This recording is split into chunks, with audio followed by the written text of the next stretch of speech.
नमस्कार जंटी में स्वागत आपका। मैं हूं योगेंद्र। आप देख रहे हैं खास खबर। खास खबर में हम बात करेंगे राजस्थान के संगठन और सत्ता दोनों को लेकर। प्रदेश के मंत्रिमंडल के सदस्य जिलों के दौरे पर गए। 20 सत्र के उन्हें भेजा गया और केवल मंत्री नहीं, प्रशासनिक बेड़े से भी प्रभारी सचिवों को भेजा गया और कहा यह गया है कि धरातल पे काम उतरना चाहिए। सरकार का एहसास होना चाहिए आम जन को कि सरकार बदली है और काम हो रहा है।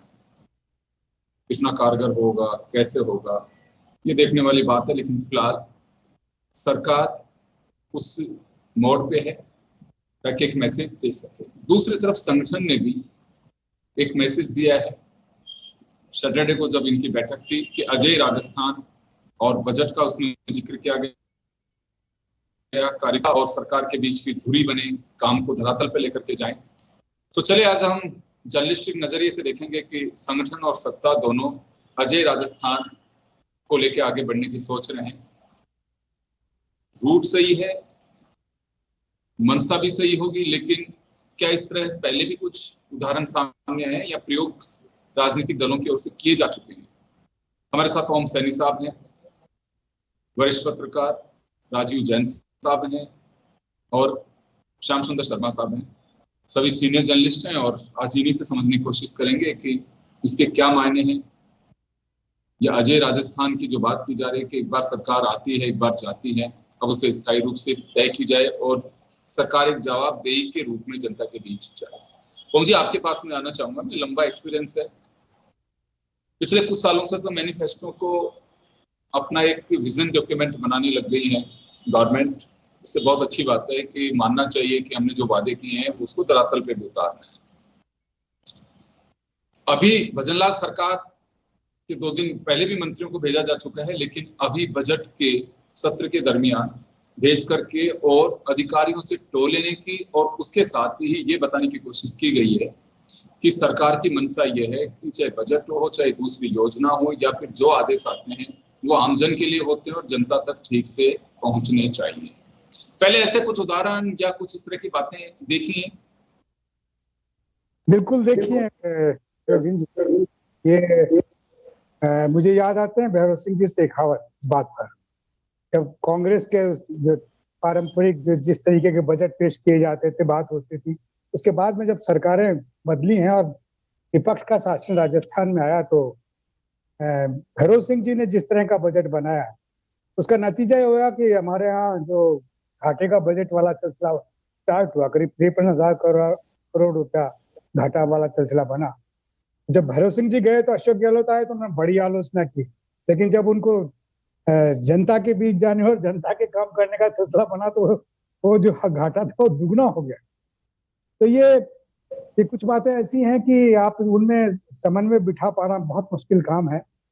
अब जैसे ये FRBM की रिपोर्ट है जिसको प्रोफेसर CS बर्ला ने लिखा है, और उनका कहना है कि पिछले सालों में लोक लुभावन उस पर काफी काम हुआ, लेकिन वास्तव में जो विकास की रास्ता था उससे पिछड़ गए। अब मैं उनसे, क्योंकि ये मेरे टीचर थे 1961 में, जब इकोनॉमिक्स की बुनियादी एजुकेशन इन्होंने दी थी, तो इन्होंने कहा था कि अर्थशास्त्र केवल धन का शास्त्र नहीं है।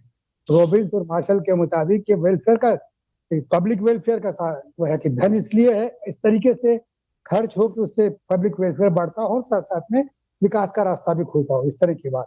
लेकिन अब वही लिख रहे हैं कि लोक लुभावन, अब लोगों की पेंशन देना, नागरिक के लिए वेलफेयर का काम करना, ये तो करना ही पड़ेगा, या कोई भी सरकार हो, चाहे वो वर्तमान सरकार हो चाहे पिछली सरकार हो, और उससे घाटे बढ़ेंगे। लेकिन ये तय है कि डेवलपमेंट के लिए सब करना जरूरी है। तो जैसा वर्तमान सरकार कर रही है और जैसा विकेंद्रीकरण कर रही है बात, उसका कि जिलों के लेवल पर भी जाकर के और उन चीजों को देखा जाए, जांचा जाए और उसको बेहतर तरीके से किया जाए। लेकिन इसमें सिर्फ एक बात जो मुझे गड़बड़ नजर आ रही है, वो ये है कि सियासत का जो एक दूसरे के ऊपर तंज करने का जो सिलसिला है वो बरकरार है। मेरा कहना यह है कि जब आप सरकार चला रहे हैं तो आपको ज्यादा से ज्यादा आलोचनाएं सहने के लिए तैयार रहना चाहिए, और साथ साथ में जो कुछ आपके पास में फंड है उनको बहुत बेहतर तरीके से सामान्य जन तक लाभ पहुंचाने का सीन होना चाहिए, चाहे एजुकेशन का सिलसिला हो, चाहे शिक्षा, ये रोजगार का सिलसिला हो, चाहे स्वास्थ्य का सिलसिला, इन सब पे गौर किया जाना चाहिए। इसके बीच बीच में जो इस तरह के टेंशन आते हैं, उससे सामान्य जन में ये जाता है कि साहब ये तो फिर लड़ाई का सिलसिला चल रहा है। पहले आज के बयान आप देखें, ये मैं ये कह रहा हूँ, ताकि सरकार के पास में जितने भी साधन उनके माध्यम से सब चीजें करेंगे जैसा बता रहे हैं, और जैसा इनका जो सारा देखभाल का सिलसिला चल रहा है। भजन लाल जी नए नए नहीं है, भजन लाल जी अब नए पुराने हो चुके हैं। लोगों का एक ख्याल है कि भजन लाल जी नए मुख्यमंत्री हैं, इनको कुछ पता नहीं होगा।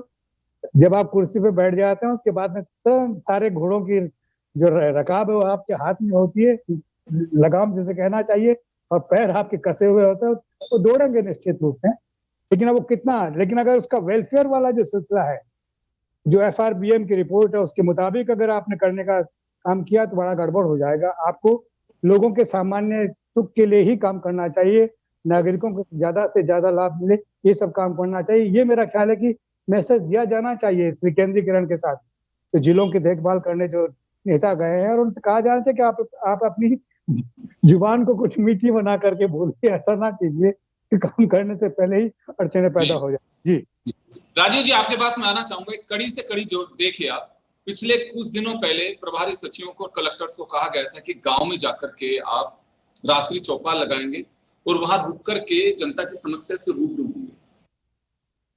उसके बाद अब सचिवों को भेजा गया है, प्रभारी मंत्री गए हैं। प्रभारी मंत्री का तो जो मुझे लगा, क्योंकि देखिए 12 तारीख को इनको जाना था, 15 तारीख को असेंबली, 14 तारीख का एक दिन मिलता है। ये इस वजह से कह रहा हूं मैं कि आपको भी ध्यान होगा कि प्रदेश कार्य समिति की बैठक लगभग 5 बजे सीतापुरा में समाप्त होती है। प्रभारी मंत्री गए हुए दिन भर, तो 13 तारीख का उनका उसमें बिजी हो गया, तो 12 से 14 तक का तो दौरा बिल्कुल नहीं कह सकते। ये दौरा केवल 14 तारीख का हम कह सकते हैं।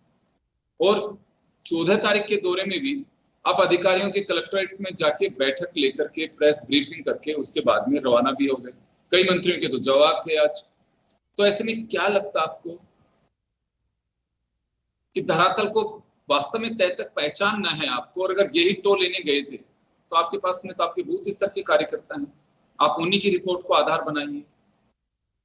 इससे लगेगा आपको कि हाँ वास्तव में जनता की क्या तो तकलीफ है और हमें क्या देना चाहिए, या केवल बस इसी वजह से भेजा गया कि बजट में जो कुछ दिया गया है वो आपके पास में आ रहा है और उसको उतारने के लिए रूपरेखा तय कर लीजिए। कैसे देखें इसे?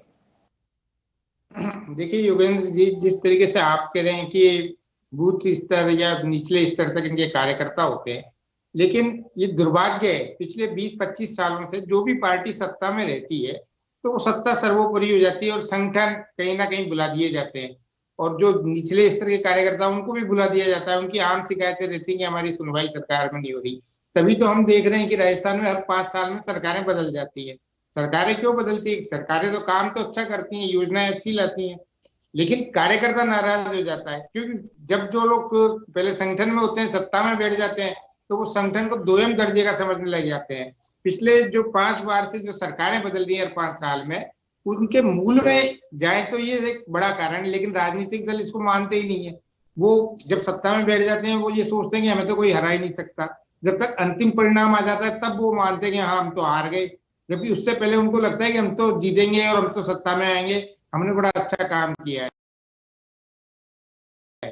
तो वो तो बात हुई कार्यकर्ताओं की, लेकिन दूसरा जो अपना मूल विषय है कि प्रभारी सचिव और प्रभारी मंत्री जिलों में जाके जो एक आकलन कर रहे हैं।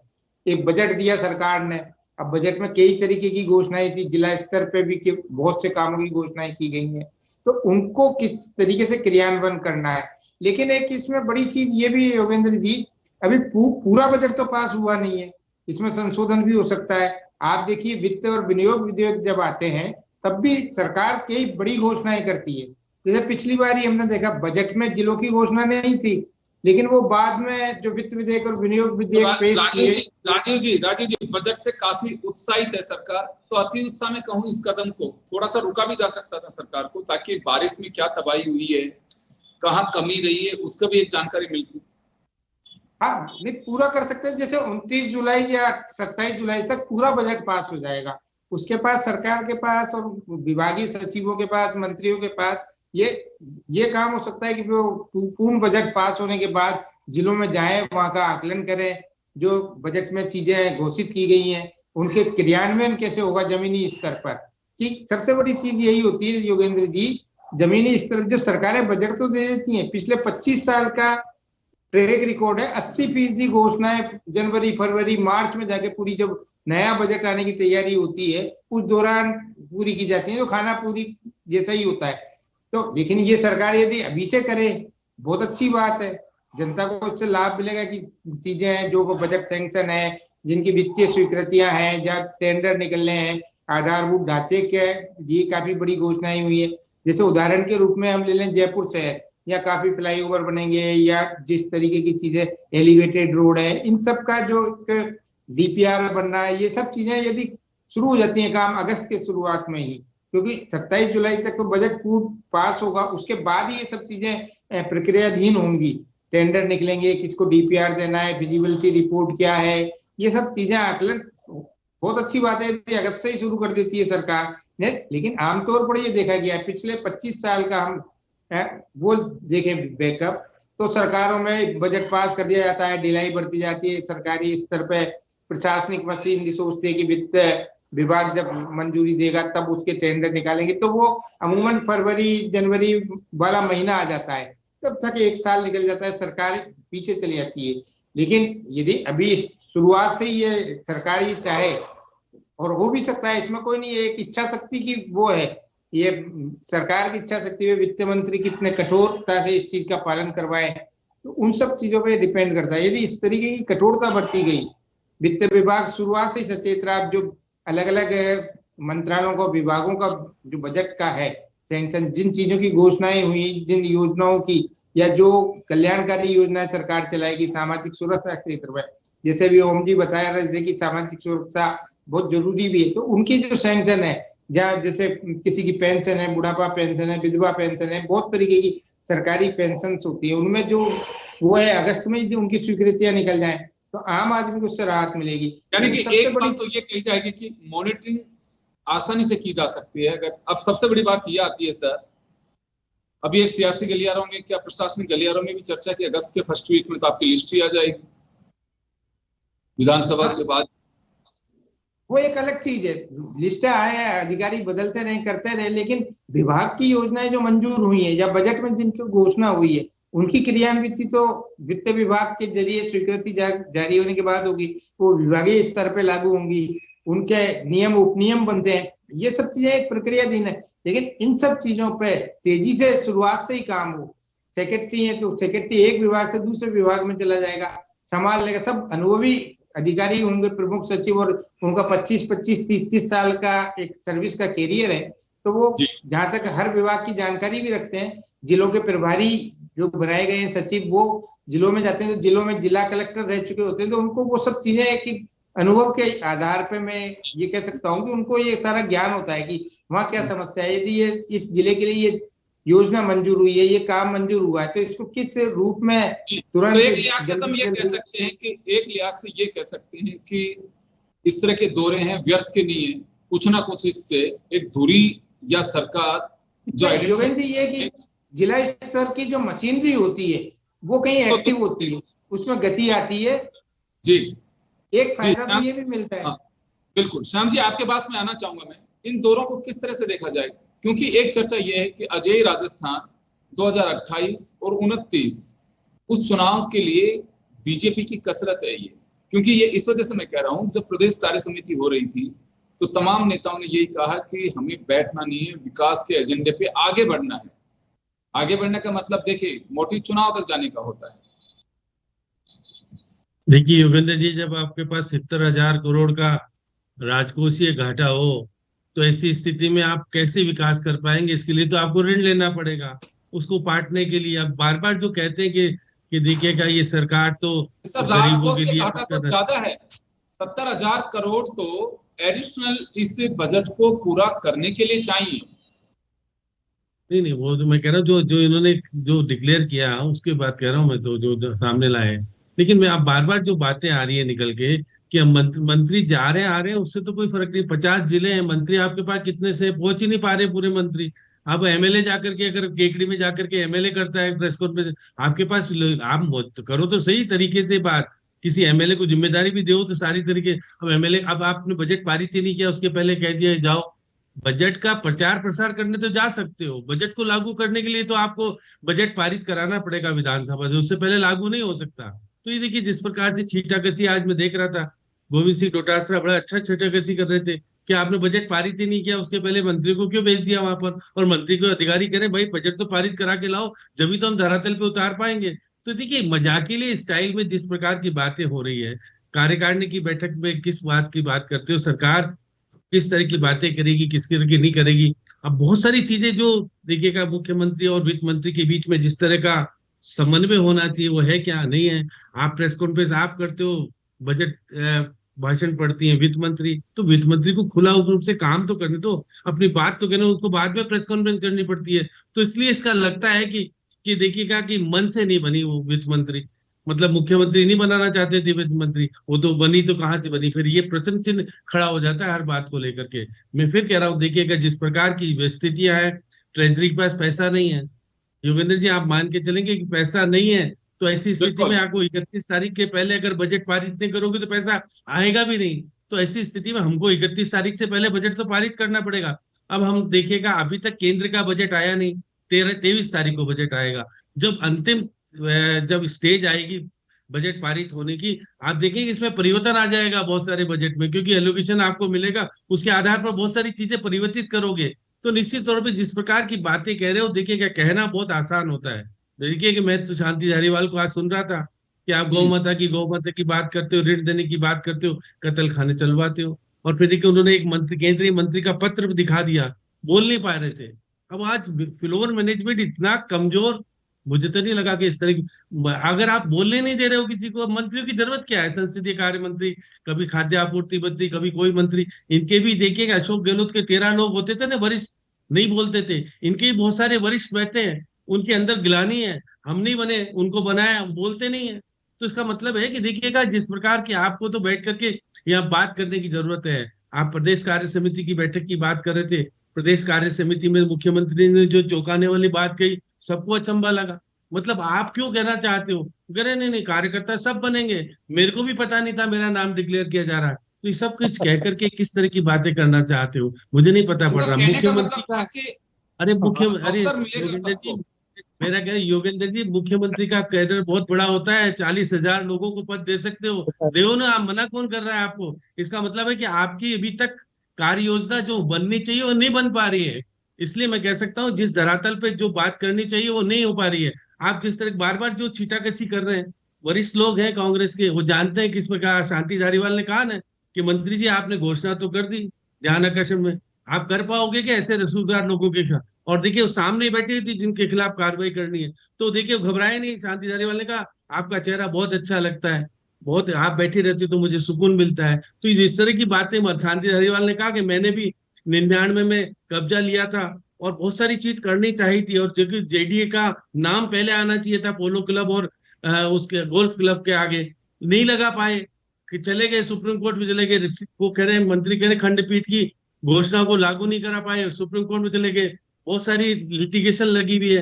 तो देखिए मंत्री जोश जोश में बोल तो जाता है, लेकिन उसको मालूम नहीं है कि किस तरह की स्थितियां, नया है ना, उसको पता ही नहीं अभी जिस तरह की स्थितियां। निश्चित तौर पर शांति धारीवाल की बातों को मनन करना चाहिए, उनके पास जाके जानकारी लेनी चाहिए इनको, क्योंकि साइक्लोपीडिया है। वो जिस तरह की बातें कर रहे थे कोई ऐसा नहीं था, मुझे लग रहा था कि उन्होंने कहा कि उन्होंने बहुत फिगर दी है, उस फिगर के ऊपर जवाब देने।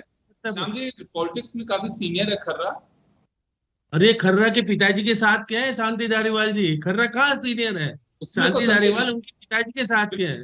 तो ऐसी नहीं, उन्होंने कहा मैंने 15 साल इस विभाग को देखा है और मैंने नियम कानून बहुत सारे बनाए हैं। आप तो अभी आए हो पहली बार, अभी तो 6 महीने ही नहीं हुए, आपको तो पता ही नहीं पड़ रहा। अब आप मेरे ख्याल में इसमें कोई संदेह नहीं है कि शांति धारीवाल से सीनियर अभी विधानसभा में कोई नहीं होगा, मतलब जितना लंबा समय उनको। देखिए उन्होंने बहुत सारी बारीकी चीजें जो बताई, फिर उनको मनन करने के बाद मंत्री जी ने अपनी बातों को वापस से कहा, तो मतलब उन्होंने ध्यान आकर्षण की जगह उन्होंने बजट में अपनी बात को कहकर और मंत्री को रिप्लाई करने के लिए मजबूर कर दिया। तो इसका मतलब है कि देखिए कि आपको पुराने लोगों की बातों को सुनना पड़ेगा, प्रतिपक्ष की बातों को सुनोगे ही नहीं, आप बोलोगे क्या बोलोगे।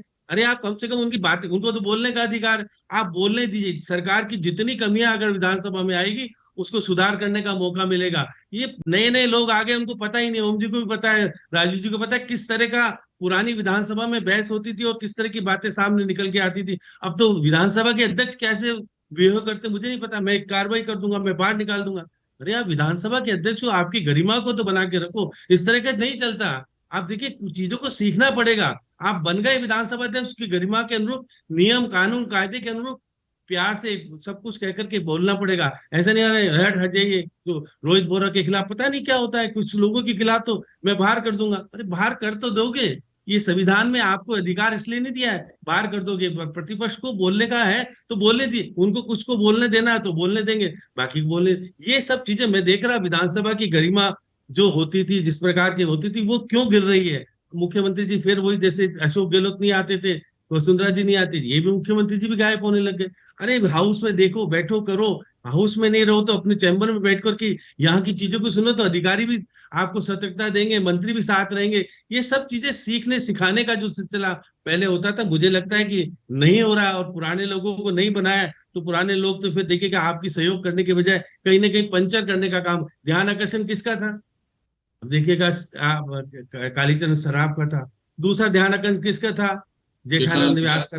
दोनों ही भ्रष्टाचार के मामलों को उजागर कर रहे थे। इसका मतलब सरकार ने आपकी सुनी नहीं, इसलिए आपको ध्यान आकर्षण क्यों लाना पड़ता सत्ताधारी पार्टी के लिए, कि आपकी ध्यान से सरकार नहीं सुन रही, इसलिए विधानसभा में ला करके हम कार्रवाई कराएंगे। ये चिंता का जनक स्थिति है सत्ताधारी। चलिए मैं वापस आऊँ श्याम जी, वापस आऊंगा आपके, एक बार मैं, क्यों समय कम है, मैं एक बार ओम जी आपके पास में आना चाहूंगा। कुल मिलाकर के क्या कहा जाए इसे, कि ये माना जा सकता है कि बीजेपी अभी से पूरी तरह से चौकसी बरतते हुए बजट के माध्यम से ही सही, लेकिन जनता के बीच अपनी पैठ छोड़ना नहीं चाहती। निश्चित रूप से शासन में अगर आए तो पैठ क्यों छोड़ना चाहेंगे? शासन में बने रहने के लिए पैठ को और आगे बढ़ाएंगे, मजबूत करेंगे, ये तो होगा ही।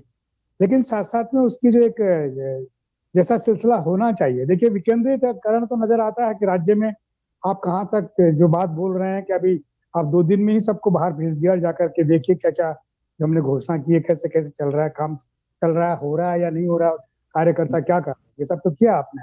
और ये भी तय है कि जब आपको केंद्र से एक आश्वासन मिल चुका है कि आप जो कुछ आपने बजट बनाया है, जो कुछ आप कर रहे हैं, उसमें पूरी तरीके से आपको फाइनेंसेस उपलब्ध होंगे, वो प्रॉब्लम नहीं होगी। लेकिन मैं ये कह रहा हूँ कि इन सारी बातों के साथ साथ में जहाँ सिर्फ एक चीज जो मुझे कम नजर आ रही है, वो मैं आज आपसे पहले भी कह चुका हूँ, ये जो जुबान का इस्तेमाल है, ये रोका जाना चाहिए। इस इस्तेमाल से बड़ा नुकसान हो रहा है, और इससे मतलब ये नियंत्रित करने का सिलसिला हमारे मुख्यमंत्री को चाहिए कि अपने मंत्रियों को कहे कि आप अपनी जरूरत से ज्यादा ना बोलें, अपने विभाग से संबंधित बात करें, और उसमें भी ऐसा ना करें कि जैसे कोई मदन दिलावर साहब जिस तरीके की भाषा बोल रहे हैं, खड़ाड़ी साहब जिस तरह का सवाल पेश कर रहे हैं, ये अपने आप में संकट पैदा करेगा। भजन लाल जी के बारे में कोई संकट नहीं है। भजन लाल जी ने सहज भाव से कह दिया कि देखिए मुझे पता ही नहीं था कि मुझे मुख्यमंत्री बनाएंगे। वो कार्यकर्ता की अहमियत को बताने के लिए, हम तो समझ लेंगे इसे, लेकिन सियासी लोग जो अपने निशाना मारने के लिए तैयार बैठे रहते हैं, उसे अलग तरीके से इंटरप्रेट करेंगे। तो ठीक है, नई सरकार है, अपने तरीके से आगे बढ़ रही है, और इसमें जो कुछ खामियां नजर आती हैं वो हमारा काम है कि हम लोग बताएं, और हम बता रहे हैं ना कि ये सब कीजिए, तो उसके बाद में आप ठीक तरीके से आगे बढ़ सकते हैं। पर वो ठीक है, चलेगा उस तरीके से। जी राजीव जी आपके पास में आना चाहूंगा। कुछ चीजें हैं जो नक्श टटोल ना समझिए, कुछ भी समझिए, या एक मैसेज देने की कवायद है कि देखिए धरातल पे केंद्र और चाहे राज्य योजनाओं को उतारने के लिए कलेक्टर सबसे इंपॉर्टेंट कड़ी होती है किसी भी राज्य के लिए और केंद्र के लिए। केंद्र से भी योजना आएंगी तो उतारनी कलेक्टर्स को। एक कलेक्टर कितनी योजनाओं का संचालन करता है, कितनी कमेटियों का चेयरपर्सन होता है, किसी का कुछ होता है, बहुत सारी चीजें हैं। तो यहाँ ये कहा जा सकता है कि अभी से कलेक्टर्स को सरकार के रुख से अवगत कराने का एक मिशन कहूं इसे में।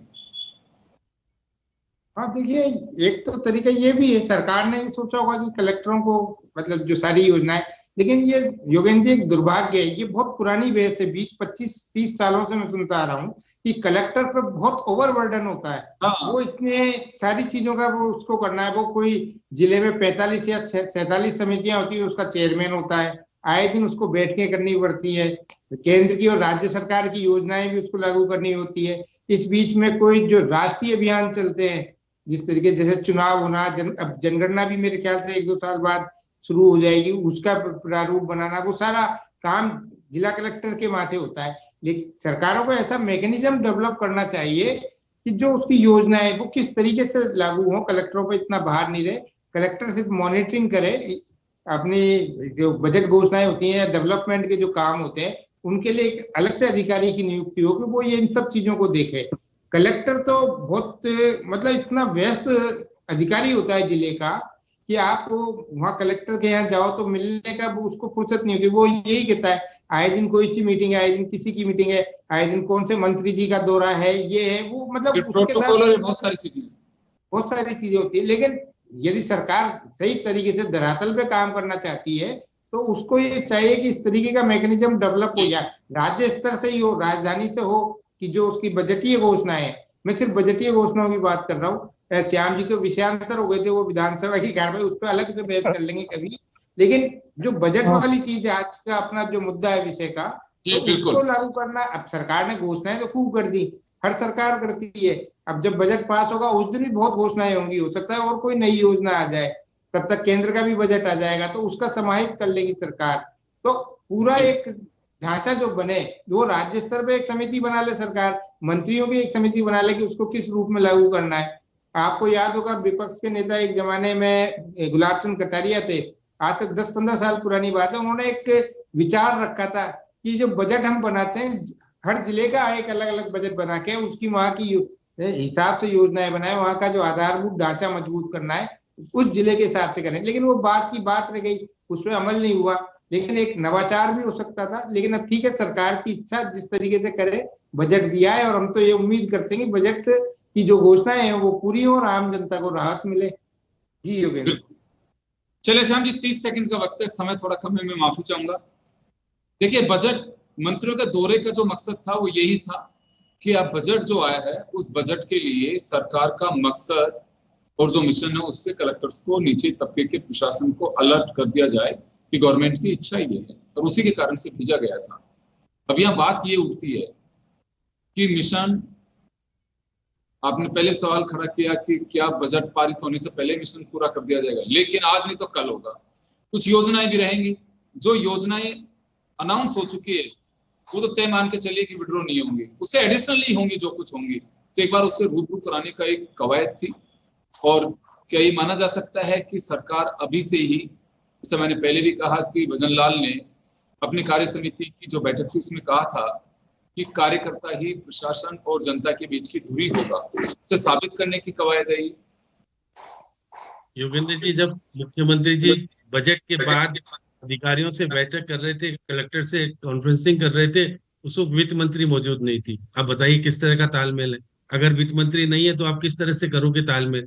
तो देखिए बहुत सारी चीजें अभी देखिए निश्चित रूप दिखता है, जो होता नहीं है, जो है वो दिख नहीं रहा। इसलिए निश्चित तौर पर मुख्यमंत्री जी को बहुत सारे निर्णय कठोरता के आधार पर करने पड़ेंगे। और आपके पास तो संचार क्रांति है, हम मंत्रियों को वहां भेजने के बजाय यहीं से करो ना, वीडियो कॉन्फ्रेंसिंग कराओ और खर्चा भी बचेगा और सीधे तौर पे बात भी हो जाएगी। जब बजट पारित हो जाएगा तो वहां जाकर के भाजपा के कार्यालय में बैठ के बात करो ना मंत्री को जाकर के, जो पहले सिलसिला होता था कि देखिएगा आपके सामने बीजेपी के कार्यालय में पदाधिकारियों ने सुनवाई शुरू कर दी बिना पूछे, 2 दिन बाद सुनवाई बंद हो गई। तो ये सब चीजें क्या कहता है, किस तरह की स्थिति कहते हैं। इसलिए छीटाकसी जो होती है, इसलिए वो कहते हैं कि देखिए क्या गोटवाल यानी गोटवाल को कह रहे थे वो कि तुम तो सीए से लड़के नहीं आते तो मंत्री होते थे। ये सब चीजें क्यों ऐसा छीटाकसी हो रही है, सारी बातें छीटाकसी का। आज मदन दिलावर ने कहा जेल हो जाएगी। अब ये मदन दिलावर का कैबिनेट मिनिस्टर का कहना, विधानसभा का कहना, उसका मतलब हो गई। वो एक अलग बात है, तो विधानसभा की चर्चा है। मैं केवल उस ओर जाना चाह रहा था कि जिलों में जो दौरे करके आए उसको लेकर मैं बता रहा हूँ यही तो मंत्री जाके जिलों में जाके कहेंगे, तो जिलों में जाके कहेंगे तो फिर वो सब बातें आपकी बात सही है। वैसे मैं आपकी बात को खारिज नहीं कर रहा, कुछ मंत्रियों ने कुछ विवादित बयान भी दिए। अब उनके नजरिए में वो फेयर बयान हो सकते हैं, लेकिन सियासी गलियारों में काफी उनकी चर्चा है। हाउस में बयान देना ठीक नहीं है, विधानसभा में बयान ऐसे नहीं। मैं रोकना चाहूंगा। तो कुल मिलाकर के बात यही कही जा सकती है कि मंत्रियों और अधिकारियों को भेजने के पीछे सरकार का मकसद यही था कि बजट जो पेश कर दिया गया है पारित भी होगा, उसके बाद धरातल पे उतारने की मशक्कत अभी से कर दें और उसकी रूपरेखा तय कर लें। मंत्री जाकर के आए, अधिकारी जाकर के आए हैं, रिपोर्ट्स बनाई जा रही हैं। कुछ दिन बाद में ये मुख्यमंत्री के सामने रखी जाएंगी और उसके बाद एक दिशा निर्देश जो बनेंगे वो दिए जाएंगे। हालांकि काफी कुछ सरकार के मकसद से अवगत भी करा दिया गया है। आप सभी का बहुत बहुत शुक्रिया। खास खबर में इतना ही, दीजिए इजाजत, नमस्कार।